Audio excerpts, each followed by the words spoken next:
Hello, everyone. Welcome back to the Discovery Channel. Tom O'Connor from hot and humid New Orleans, as always, and Rachi still in hot and dry Israel. Hot and dry is definitely the word. Yeah. All right.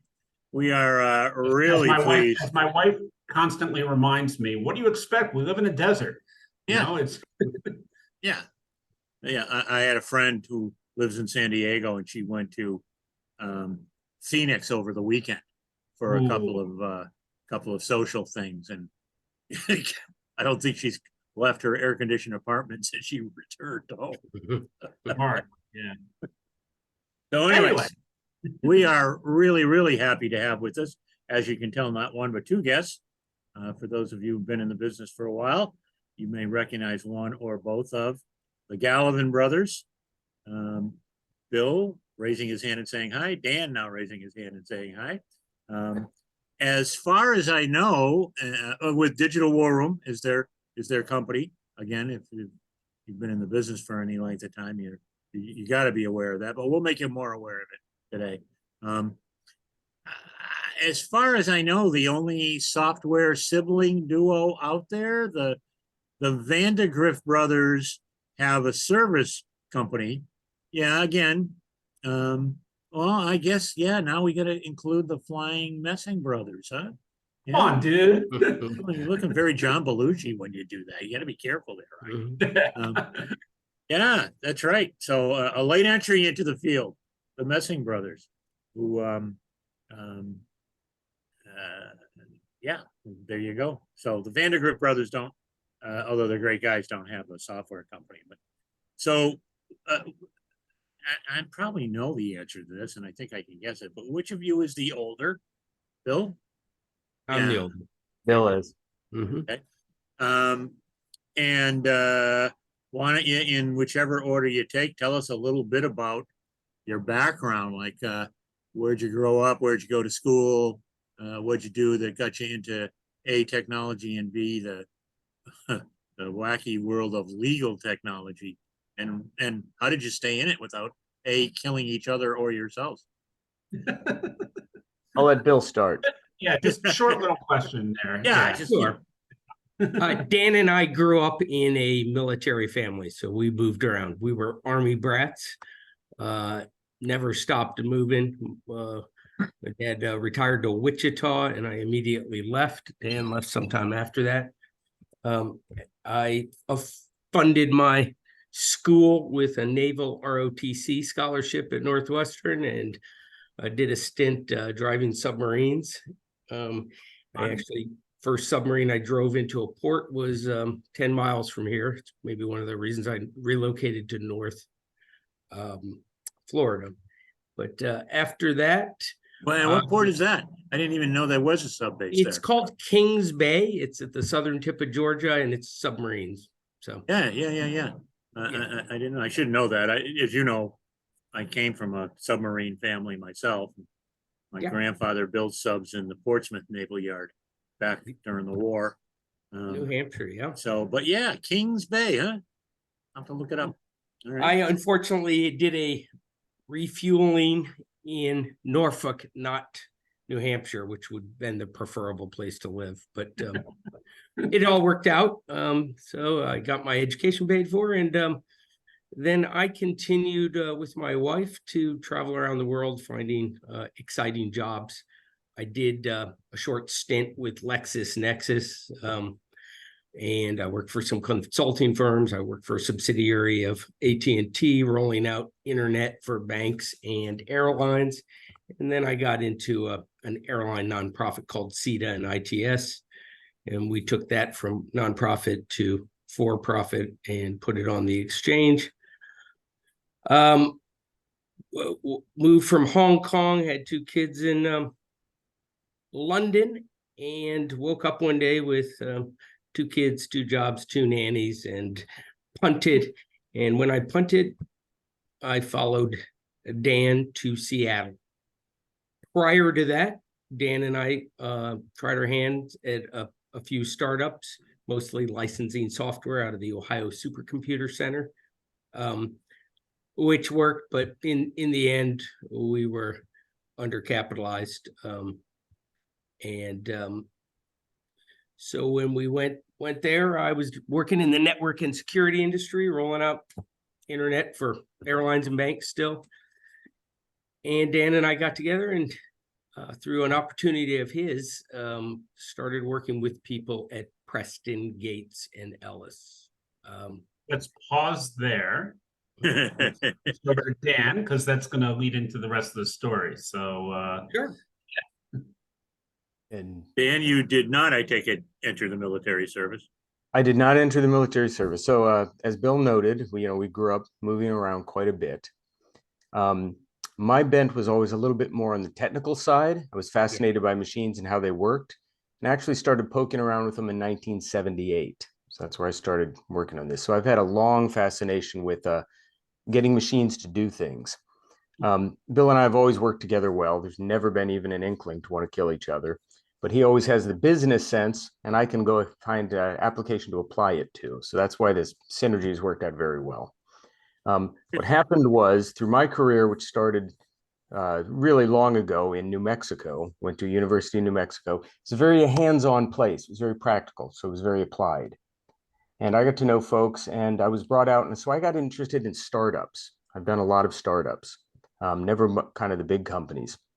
And so part of that was working with Bill. When we create one or his new ideas would come up, I begin to use them. Well, some people that I had worked with on previous startups asked me to come out and help them in a company that was then called Aldus. And when that was purchased by Adobe, one of the opportunities, because it was Preston Gates and Ellis who did that work, was to go help Preston Gates and Ellis with an initiative they had at the time. It's called DATG now, but it was a Work Smarter initiative. And so we started building that, doing some work also with Battelle at the time, and they wanted to commercialize it. And that's where they brought us in to make this group, which became a 10X, but they needed some business sense. And that's where I asked them, we brought Bill on. Now, through that and through a whole series of a whole different story, it ended up that it made sense for us to split out from that entity, because it was no longer going to be a startup. It was going to become really a part of Preston Gates and Ellis. And so we started this venture on ours. Basically, I brought some of the technology, we rebuilt it, and Bill brought the business side, and we got it rolling. And that was the genesis of Digital WarRoom? It was the genesis of Digital WarRoom. All right. Dan, you said something important, Tom. I've always just basically been Dan's Jerry Maguire. He's the talent. I'm just the talent. Not hardly. It's true. But I would have gone very, very hungry if Bill hadn't known how to find business. So yeah, it helps to have one of those around. Absolutely. But you said something interesting, which is that you guys always work together. I mean, literally. I mean, even growing up, you got along, and there's normal brotherhood stuff, obviously. Where Are there any other siblings? Yeah, being the younger, I was probably the victim more often than the perpetrator, but we do have other siblings. We have 3 sisters. And where do you fall? Right around us. Bill's 2, I'm 4. The sisters are 1, 3, and 5. Dan. Yeah, got it. So with me and my brother, we found that we work very well together because it's just 3 of us. We have a sister who's smack in between us, so we just like attacked her from both sides. And so it brought together that working together for a common goal kind of thing. Similar situation, but we had 2 sisters on the ends to socialize us as well. So yeah, we either hid from them or used them to accordingly. accordingly. And I do believe moving around a lot also, family's important to me and to us, and that helped solidify that. And so we've been working together and figuring things out for a long time. And a number of the business ventures, again, I'm startup prone, so I fairly high risk tolerance and prefer to be able to affect change. And Bill's very good at that as well. So I think that's another place that leveraged well. We can adapt. Our first business, we licensed software from the Ohio Supercomputer Center. Yeah, you said that. We used to call it Harvard Graphics for rocket scientists, but it was visualization software. And it gave Dan a chance to really program with massively parallel stuff, and me a chance to understand how hard it is to sell into governments like the USGS or other places. But by the time we got to Preston Gates and Ellis, it was Dan that brought me in. And I was essentially selling hours in professional service, which is e-discovery was largely a professional service back then, full service providers. And really what happened was when we left Preston Gates, it was cordial. They were kind of saying, your engagements may be causing legal conflicts with our other customers. Yeah. And so they let me spin out quickly. Dan stuck around for another couple months, and they actually sold the technology that was built at Preston Gates to FTI. It became a part of Ringtail. And when we left Preston Gates, we didn't have any agreements that said we could or couldn't do anything, but we said, we won't build software for 5 years. It was a gentleman's agreement, I guess. And we didn't. So we carried on doing professional services and using tools internally until about 2010. And was Attenix at that point still internal to the firm? It wasn't a separate company?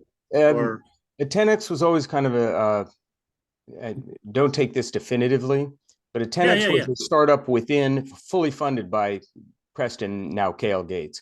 Yeah. And it wasn't until they sold it that I think it was, from my point of view, really anything more than an internal division. Right. So in the same sense that any startup isn't public, it's just owned by the people who put the money into it. But they decided to go in a different direction after we built the first tools than what I had originally thought we were doing. No harm, no foul, but they went off the way they did, and we kind of took it to a broader market. And and I'm sorry to interrupt, but was it part of or involved with the antitrust litigation? Absolutely. Yes. Yeah. Okay, I don't want to step on any toes. No, it was driven by first Exxon Valdez, which was at the time the most amount, and there wasn't solutions, and we were at the end of that. And then Microsoft Antitrust, which was terabytes of data, which back then was well, and remember, in general, and back then these numbers are less meaningful now, but at the time, Preston Gates and Ellis, the Gates is meaningful, and they were doing most of the work for Microsoft, and they were getting 2 million emails a day, right? How they got that job? Did they have a contact? You kind of wonder. I'll tell you a story sometime about senior.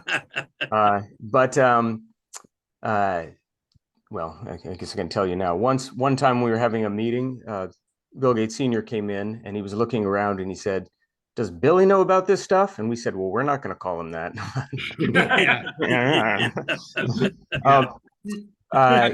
They had a large volume and a problem where it was increasingly, e-discovery wasn't something interesting for them or a way to get up. They literally had to do it to survive. Yeah. So part of the reason we were brought in on the tech side was to say, how do I get through this mass of what then seemed like a massive volume of email? Did you say 2 million a day? 2 million a day is roughly what they were saying they had to go through. Wow. Okay.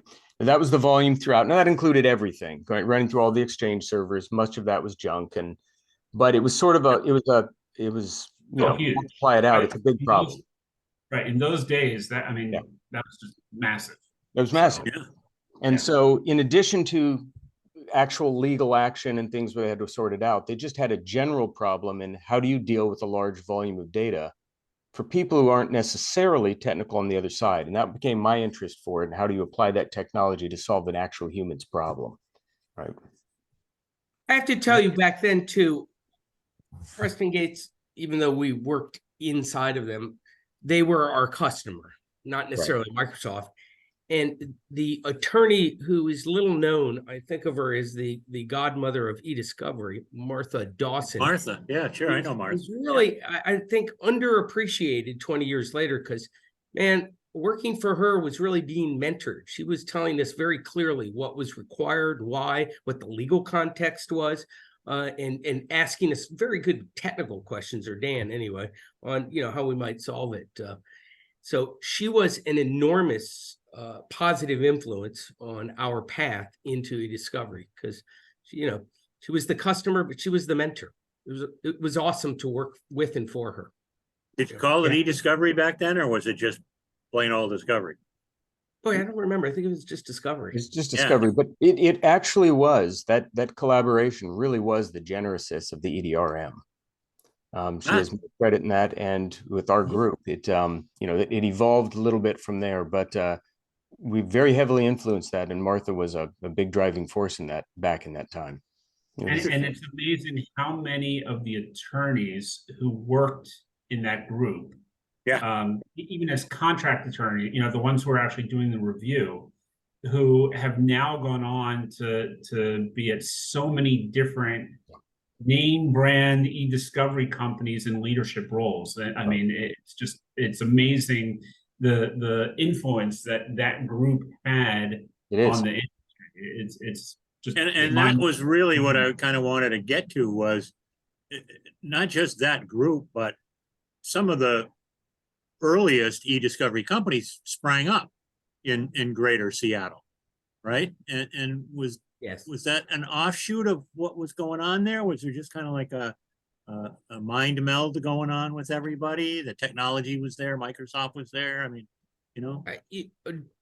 Dan may have a different answer. My answer is there seemed to be a lot of companies retaining counsel in Seattle when they had big technology e-discovery needs. So I think it's the money was there, but the people were there as well. Yeah, I think it's correct, but I also think there was a technology tipping point, which was twofold. The pressure and the volumes had gotten clearly beyond what a single person could do walking into an office and grabbing a Pentaflex folder files, right?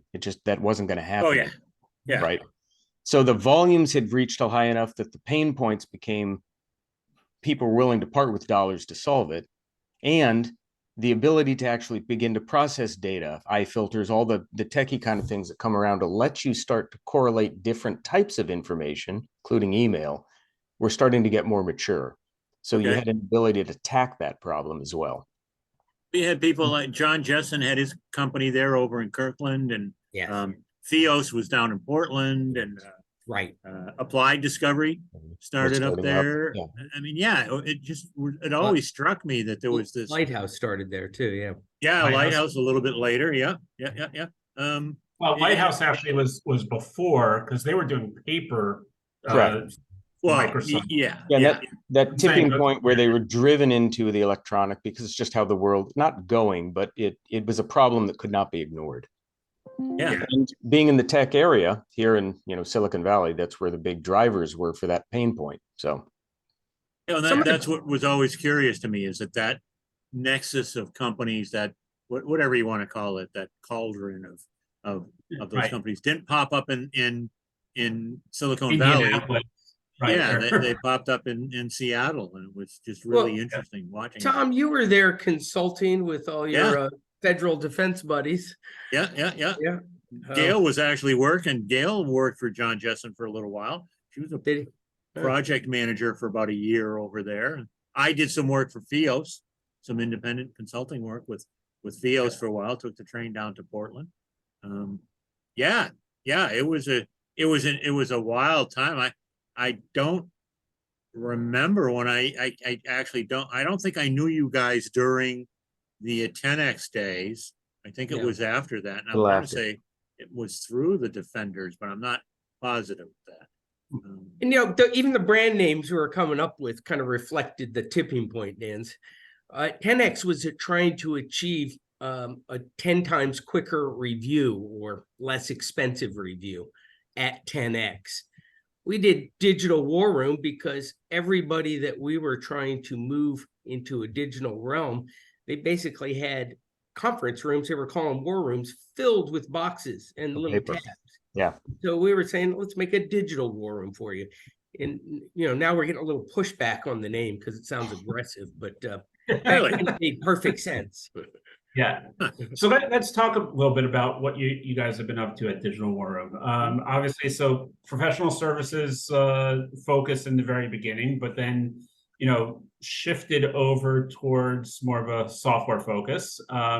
So first of all, so during those 5 years where it was focused on the professional services, I assume you already had in mind, like, oh, we can do this, we can do this, we can do this kind of thoughts, and putting together some of the plans and where you wanted to head. But was where you ended up, where you thought you were going to be? Well, Can you say that again? yeah. It was where we ended up where we thought we were going to be. No. Yeah. We were selling hours and using Dan's technology tools and scripts to attract it, because we could achieve more in an hour, billable hour, than maybe other people. Okay. But there was a point at which other people started selling applications or hosting, and we said, oh, we've got all the scripts to do this our own. We don't need to buy someone else's. And so in 2010, we started selling software as well as a hosting subscription. But in 2010, we were still over 80% billable hours. Now we're less than 6%. Wow. Now we've essentially commoditized this and said, this is a training trick, so we'll invest in training early on, and people can use these tools on their own. That training journey is what I took with Tom, is educating attorneys that this is their duty, and they don't need to outsource to expensive full service people. And they've They learned get so to be well, attorneys. haven't they? They've just been such apt All things students. take time. Well, yeah. Well, So Bill, give the 30-second elevator pitch about Digital WarRoom. I mean, when you're describing what you guys do, what the tools are that are available, what's your elevator pitch? it's end-to-end do-it-yourself e-discovery in the cloud, or you can buy a license and put it on a computer. The computer and the cloud are interchangeable. What's this cloud? The subscription in the cloud. Basically, we have an application in the cloud. Noel isn't a him. He's Okay. Teasing been Bill. hanging out with me too long. Okay. Exactly. So that is it. It's designed to meet disclosure obligations as well as build a case and have your client prevail. So it's the technology behind that. It's pretty simple. Cool. Are attorneys learning better now? Are they better versed at technology? I mean, are you finding that you can get people up to speed and running and not having to call you easier than you did 10 years ago? Yes and no. On the tech side, I don't think attorneys are any more technically adept. They're very savvy people, but there's not been some better use or knowledge of technology, but there is certainly an understanding of how these things can apply together. So one of our goals has always been, and this is, I think, a differentiator from day one, we didn't start out looking to make the software, but as we built the tools for ourselves so that they could accommodate what attorneys actually needed, we found a pattern in there, which was, hey, now we can let the attorneys run it, okay? So there's a certain class of problem, which is just tough, because you've got a variety of things going on, which isn't around the tool, it's around the process, which is another value add I think we bring. We're not just selling a tool, we're understanding how you can apply that tool in a process, and that's important to me. So that part remains the same. It hasn't gotten necessarily easier, but in general, because we work very closely with clients, I don't find that people are having any difficulties adapting to the tool, coming up to speed quickly. And once people get settled, they are on their own and running without issue. There's a learning curve like all things, but it seems shorter. It's just people are not the same learning curves they're going through in the past, or the learning curves they still need to go through today. There's no magic bullet here. Right. There's no easy button. There's no About easy button. 2015, we acknowledged that we can't train the industry. We don't have enough money, but we decided that we would train our clients for free, that we were not going to make money in the first 6 months. So that then we could let them go, and then they could pay for license fees or hosting fees. And so that may be the business model that distinguishes us, but it's also prevented us, despite a number of people who have asked, from selling the business or letting financial investors participate, because they're looking for a quick turnaround. They want higher prices. Right. They want a tool. Yeah. So Not a what tool and a we process. decided was, Yeah. well, if we're going to train people to use just tools, then we'd like to commoditize the tools, because this is a 20-year-old industry. It doesn't have to be, $100 a gigabyte.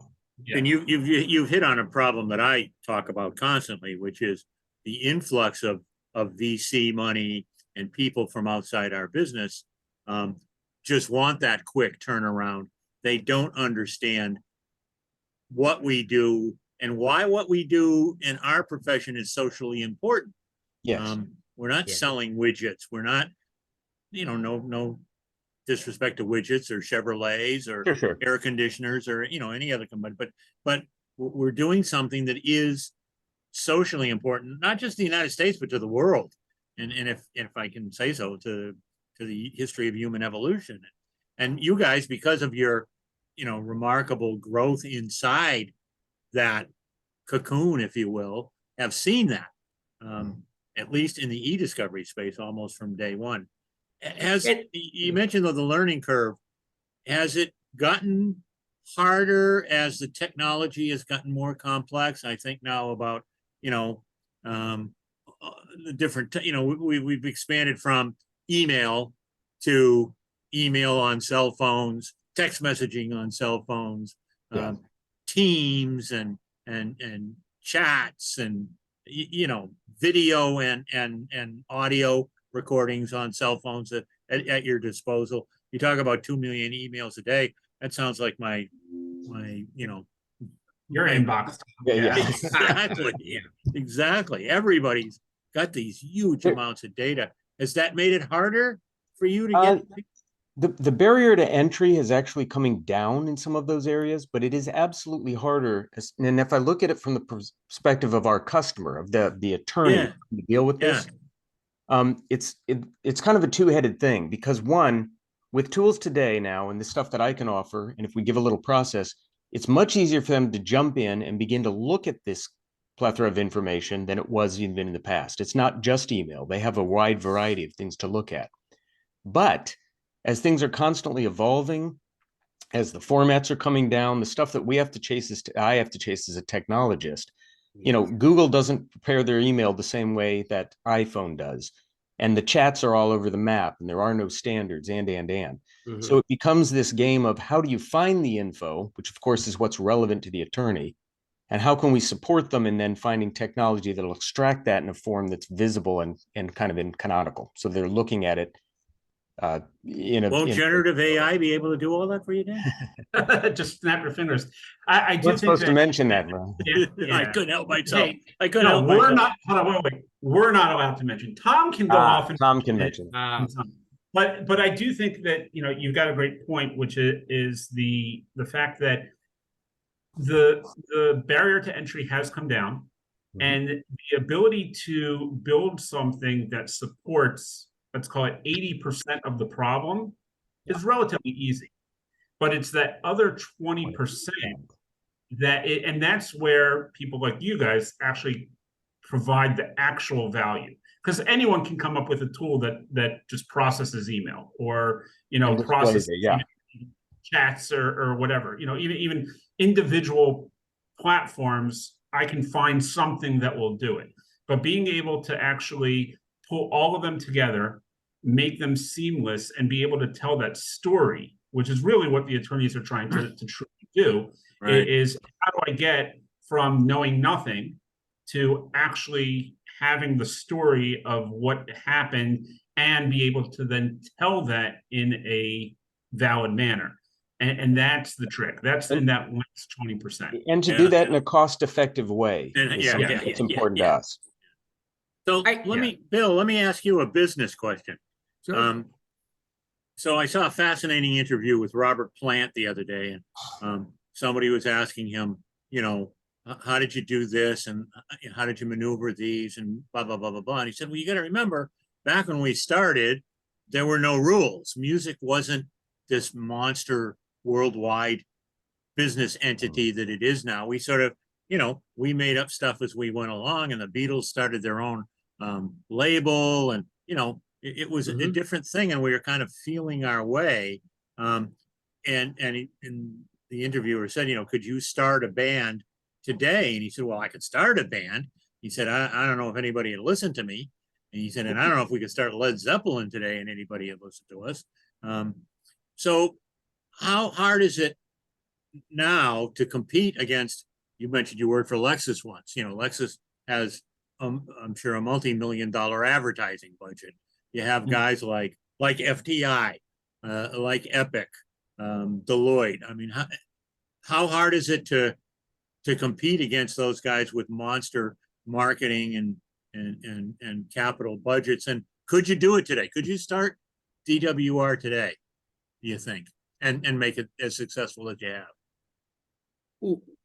Without Cover your ears, Rocky. You don't wanna without hear- other people's money, probably not.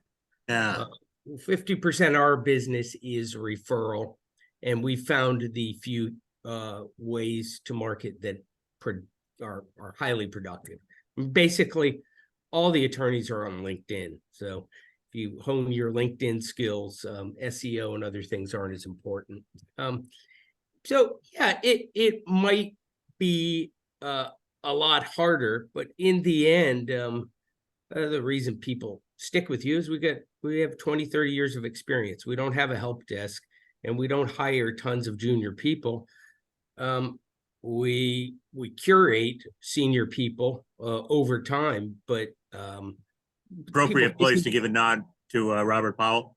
Robert Powell, for instance, he's been with us since the early 2000s.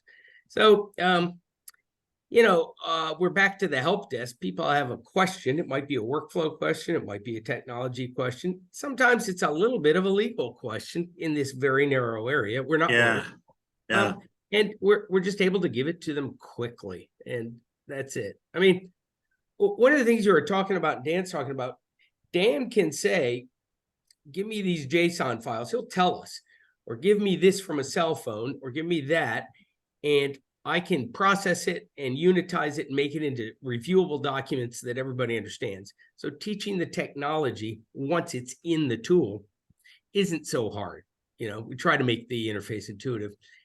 But we're had a conversation yesterday, which is, we really don't want to get to above 10% billable hours. We want to be a technology company, but we can't keep giving away 10, 20, 30 hours of IT support for our client's end client, helping them know how to preserve and deliver us data in a format that we can make it useful to them. So we might start monetizing that, but we do a lot, and I mean a lot, of jumping on the phone with our law firm's client's IT person and saying, here's what to do with the phones. Deliver it this way. So we do, and more we're even writing declarations later when people say, they think we need to do a good preservation job. Write us a declaration.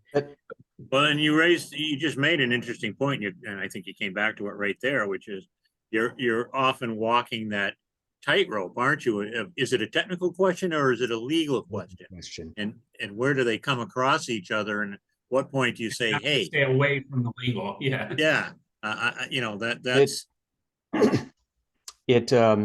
well, Craig Ball's Edna Challenge way back. It's one of the things I decided I could take on because of the scripts.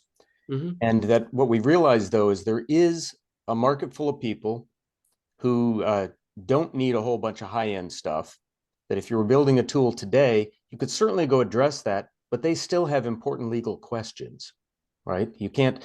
So building tools today, do they fit as a commodity? It'd be a lot harder. It's not something I'd want to do just in the tool business. But there are a variety of areas where as things have gone from the KL Gates and the 2 million a day down to the mom and pop shops, if you will, who are dealing with maybe a particular single contract, a dispute over construction, or a very small set of emails around a particular event, that we can still do things to help them. But now we're back to the process and what does help mean? Is it legal or whatnot? So, that. Our most downloaded collateral is your checklist manifesto. But our second most downloaded is a collection of ESI protocol examples. And often our conversations on the phone with prospective customers or even customers is, what do I do with this? What do I say in my 26F? How do I write a demand letter or respond to their demand letter? Yep. So is That's, that legal? it's No, we say, 50% of my here's our business. technical response. You put your legal on it. Right. And that's so not a VC problem, right? That's not something you throw money at to solve. And that's No, what I'm no, saying. great point. Great point. That's a people issue. People It needs issue. to be solved by people talking to each other and analyzing what's going on and Which But I it think helps is, us. yeah, and Because if we get data in a format that we can really make it useful, then we look like a good product. So Yeah. we've been willing to give a lot of that away just because we know the experience will be great. yeah, Right. Right. It gets wrapped into the overall offering. Mhm. Absolutely. it has to be, in my opinion, it has to be wrapped in. So the last 2 years, I would say, has seen probably a more rapid, at least in my opinion, a more rapid advance in technology on the e-discovery side than we've seen in the last 10 years before that. What have you guys seen, and what do you see from do you see that same thing that the last year and a half, 2 years have really accelerated, and B, do you see that that's going to stop, or is it just going to keep ramping up? Me first. Go for it, You know Bill. And then I'll follow up. Yeah. We embraced and acknowledged the TAR AI, we call it MAGA math, requirements, and built a big, expensive, many millions of dollars we poured into it, engine for helping do technology assisted review. And it was GIST, and it was full featured, and it needed yeses and nos, and Maura would have been proud of us, or was maybe. But what we didn't see was people using it in the way we thought they would. They weren't just disclosing things they weren't looking at. They were looking more for patterns and prioritizing review. And so, rather than selling this bolt-on big expensive service, and we still do it from time to time, Dan and his team basically said, hey, maybe we just have yeses and we iterate on yeses. I got 3 documents, bring me everything that's similar. It's the same TAR, just vectorized math, but it's just a different workflow for it. So get 3, bring back 150. Get 5 of those, bring back 96. Get 10 of those, bring back 94. All right, I got 94. I think I've isolated it, and we show patterns. So will the technology increase? Yes, but will the way people use it change? I don't know. I think this is about quick identification and prioritization of review. I do not think it's about being able to prove that I've disclosed what I need to disclose without anybody ever looking at it. I think lawyers are afraid of that, and I think it's a good reason. Yeah. Technology is certainly ramping up. We're seeing that in a variety of areas, and not to get into it there. And the sizzle of the day, back when it was TAR, today it's AI, this, that, and the other. To Bill's point, it's all very appealing. LLM. I'm telling you, that's going to explode in the next month. That's going to be the next. It's the next big thing. Yeah. We're absolutely seeing it ramp up, and we're seeing it in a variety of areas. And again, the different ways people are communicating. Whether it's Facebook was big at one point, now it's point-to-point communication, on and on. But having different engines does not change the experience of the drive, right? The context of where you're going important. If all you're doing is shuttling around to the grocery store and back, it doesn't matter if these things are very big and fancy. If you're trying to get, if you need a truck, that's a whole lot different than if you need a Yugo. So the usage of how people are applying it, again, back to the TAR, really boiled down to help me prioritize information, because certainly I'm not going to let a machine make decisions for me, which was a right and correct call. So even if TAR got very smart and AI-like, do you really want to trust that it's doing your job for you? Well, of course not. So that's the experience of the ride. So I think there are things that are going to accelerate some of the pain points, or the areas where people are struggling to get through volume, productions, QI checking, collection of data. But ultimately, when it comes down to the review, how long have we been promised a paperless office since before my birth? And we're getting closer, but I still use paper today, I mean, it's because We're watching the monthly sanction for some poor associate that used AI to create a list of citations that don't exist or something, right? Right. So, I mean, when we're seeing it and someone has to respond to an interrogatory and they're looking at 5 million documents in their database, we'll call it AI light, bag of math, find similar. We can say, oh, we can give you the 100 documents that you should look at that you can order and maybe put 10 of them out to respond to this ROG. But we're not responding. We're not trying to help them respond to their interrogatory by just unleashing this thing and writing it. No, we're just saying, all right, this thing will give you the material so that you can do your legal duty, which is respond. It's a tool. Yeah, It is a tool that in the right hands can be used in the right way, and in the wrong hands can really mess things up. but do I think that you can respond to an interrogatory by saying, here's the question and here's 1 million documents, write me the response? I don't think Well, we're there. you can. You can. You can. Well, The right, judge will right. slap your head. we don't believe that's a wise thing to do. And so Yes. as whether it's full on AI, whether it's just advanced XYZ, things are accelerating. They have to. The volumes are going up. The ways we communicate are changing, and it has to be very adaptive. But there is an element of, the new great cool technology might not be applied the way you expect. And it's got to go through some kind of a period where it proves its actual value for getting the end job done. And those don't come at a rush. You can't rush those things. And if you do, you burn yourself. That doesn't come from buzzwords. It does not come from buzzwords. Exactly. It doesn't matter how much buzz is around it until you get to the actual let's prove it out stage, and not just prove it out in, hey, look at what I did with Enron data or something like Correct. that. You gotta actually, right, real usage, real use cases. It's not a math exercise. It's a human exercise. And, Exactly. and that's, I think, you hit the nail on the head there. The goal here is to solve the problem for the person. And so if anything that sounds too good to be true probably is. Right. And you don't know the side effects of new technologies till you've actually worked them through. So there's some hysteresis in the system, which is very important. And that's got to be there. So. Yeah. So we are rapidly running out of time. Tom, you want to get one more question in before we switch over? Or? Yeah, just real quick. I mean, we've talked about all these changes and differences in technology.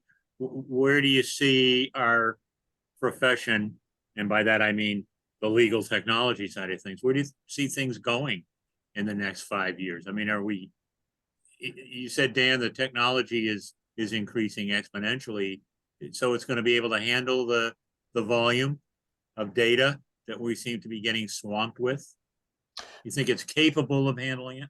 In the same way that we went from, 30 years ago, what you could pull from a user to large companies now being able to correlate those things, I do believe we'll get better and better ability to point or help direct attorneys to the information they need, right? That's where I think the technology and these accelerated things will continue to help the industry.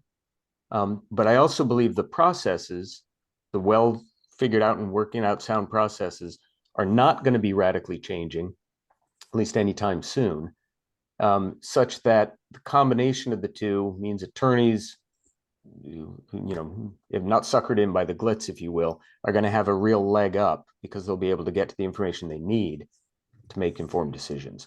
It just helps them to focus more. And Bill, where do you see the business side of things going? Are we, I feel to some extent, when I first came into the business, we had the really domination by the accounting companies, the big 5 or the big 6. Yeah. And then it sort of they kind of winnowed out of it, and we got into independent consultants, and that seems to be coming back up. Deloitte is becoming a monster. Are we going to have that Mel Brooks engulf and devour by the big companies?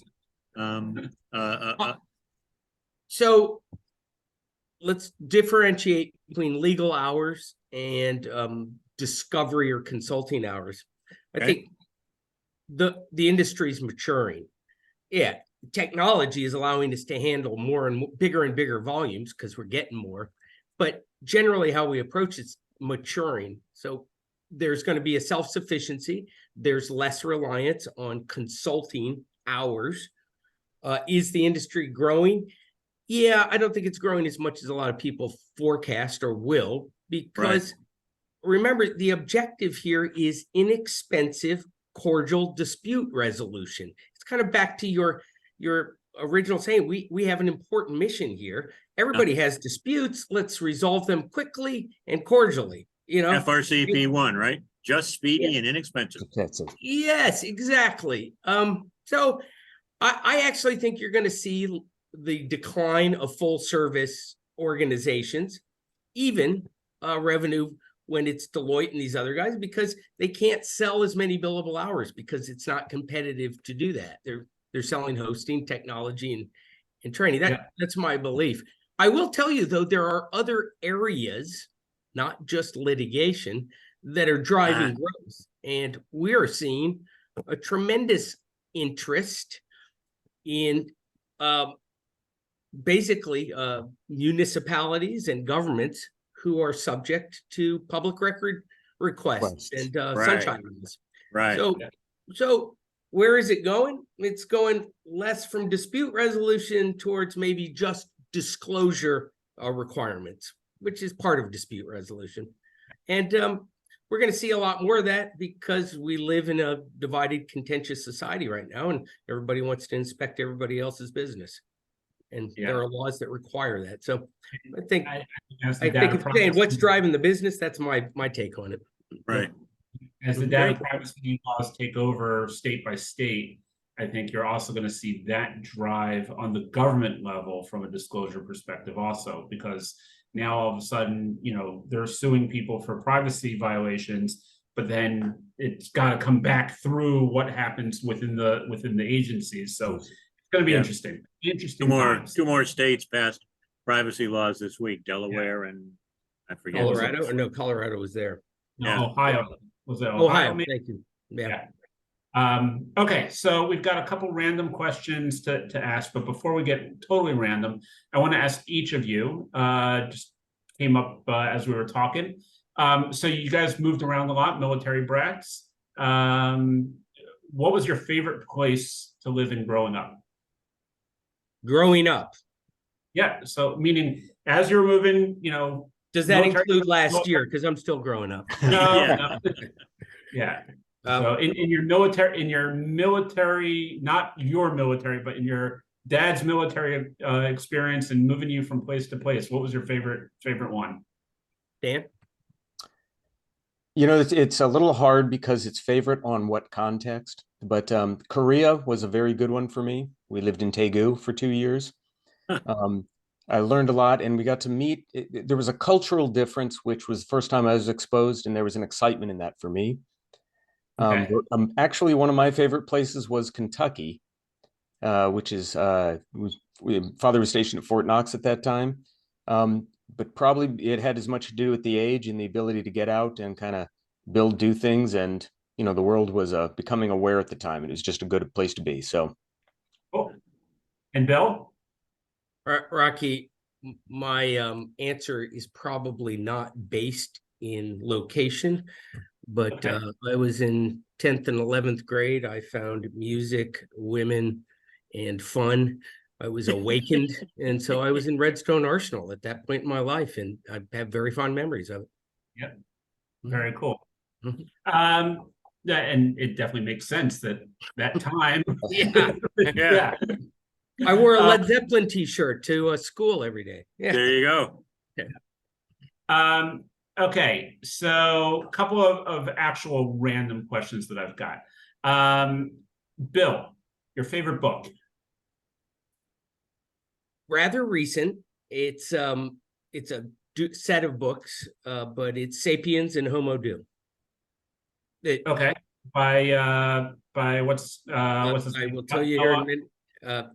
A genius at Oxford that was risen in grew up in Jared Diamond. Nope. That's Guns, Germs, and Steel. I should know his name. I'll go look at the book Yeah, here.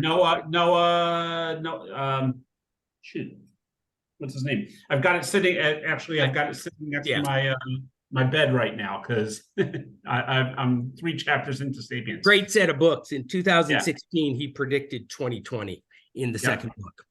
Pretty amazing. Cool. Yeah. Dan, favorite movie? Ooh. Movie? Far too many to pick from. Okay, favorite movie to quote. How's that? Ooh, Wrath of Khan. Okay. Which probably answers one of my next questions, which was Star Wars or Star Trek. But Star Trek. Yeah. So Dan can give you the number of any episode you describe from the original Star Trek. Awesome. Not a lot. Gorn, the fight with the Gorn on the ride. The arena, you mean? Yeah. Yeah. Oh. That was actually episode 1, but it was aired episode 3 because they thought that the alien might be too uninteresting. So moving on. Yeah. Okay, Bill. If you could give one sentence piece of advice to your younger self, what would it be? Ooh.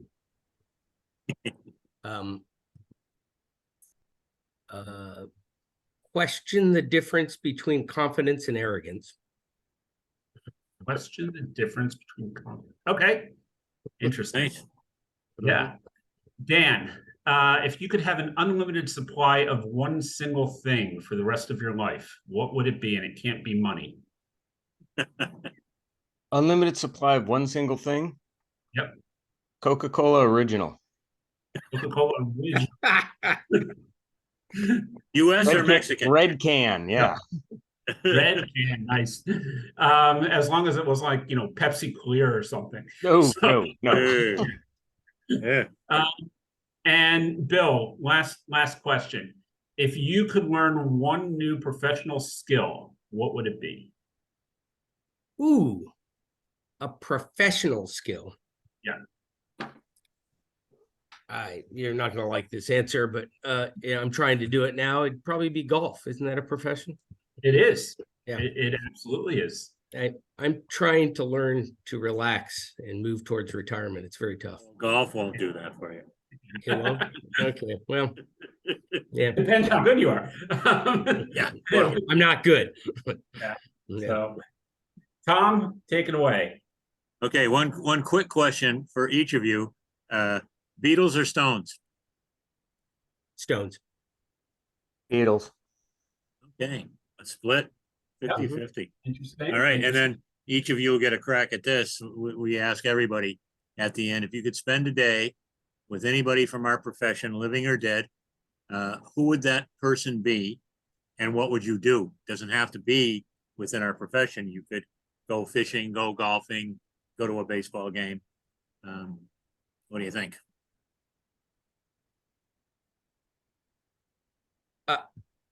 I probably would want to fish with Browning's grandkids in San Diego.